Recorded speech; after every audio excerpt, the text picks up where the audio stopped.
نبی پاک صلی اللہ علیہ وسلم کے صحابی حضرت سعید بن زید رضی اللہ تعالی اور عشرہ مبشرہ صحابی حضرت عمر کے بہنوئی ہیں، اور یہ حوالہ میں آپ کو مسلم شریف سے عرض کر رہا ہوں۔ حضرت سعید بن زید رضی اللہ تعالیٰ عنہ وہ خوبصورت آدمی ہیں جنہیں دنیا میں چلتے پھرتے میرے نبی پاک نے جنت کی بشارت عطا فرمائی۔ بندے کا قد کاٹ دیکھیں کہ جنتی بندہ، یعنی اتنا اعتماد حضور نے کیا کہ فرمایا اس کے بعد والے آخری دم تک کے اعمال پر بھی میں جانتا ہوں یہ جنتیوں والے کام کرے گا۔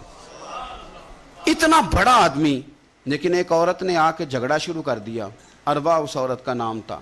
اسے آ کے حضرت سعید بن زید سے جھگڑا شروع کیا کہ یہ جو مکان ہے نا آپ کا، اس میں اتنی جگہ میری ہے، مجھے آپ بتائیں ایک شریف آدمی سے عورت جھگڑا کرے تو بندہ جواب میں کچھ کر سکتا ہے؟ آپ شریفوں کی مجبوریاں تو سمجھیں کتنی زیادہ ہیں۔ اس نے کہہ دیا کہ مکان میں میرا حصہ ہے، اور کہہ کسے دیا؟ اسے جن کے اعمال کے صحیح ہونے کی گواہی مدینے والے رسول نے عطا فرمائی۔ اس نے کہا جناب یہ مکان میں میرا حصہ ہے۔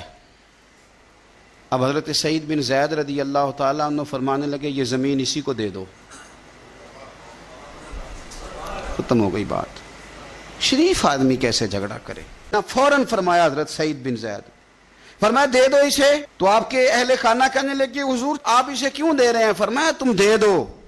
میرے نبی پاک صلی اللہ علیہ وسلم نے فرمایا جس نے ایک بالشت زمین پر ناجائز قبضہ کیا، اللہ قیامت کے دن 7 زمینوں کا توق بنا کے اس کے گلے میں ڈال دے۔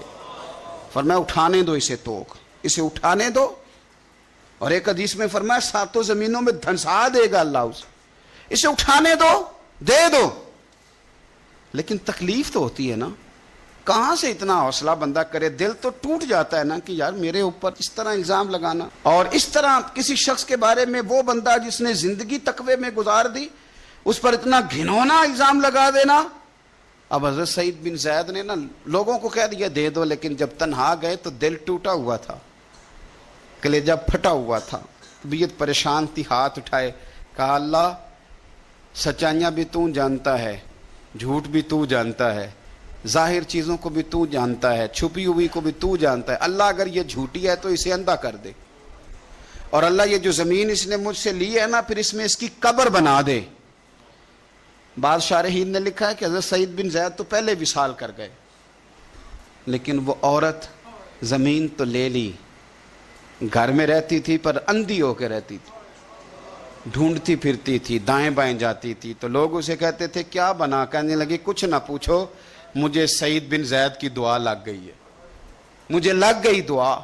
تڑپتی تھی، روتی تھی، کنواں کھدوایا ہوا تھا، امیر لوگوں نے گھر میں کنواں کھدوایا ہوا تھا، تو یوں لگتا ہے کہ پانی بھی کوئی نہیں پلاتا تھا، کوئی نواسا نواسی پوتا پوتی بھی قریب نہیں آتا تھا۔ پانی پینے کے لیے کنویں میں گئی تو اندر ڈوب کے مر گئی، اس کا گھر ہی اس کی قبر بن گیا۔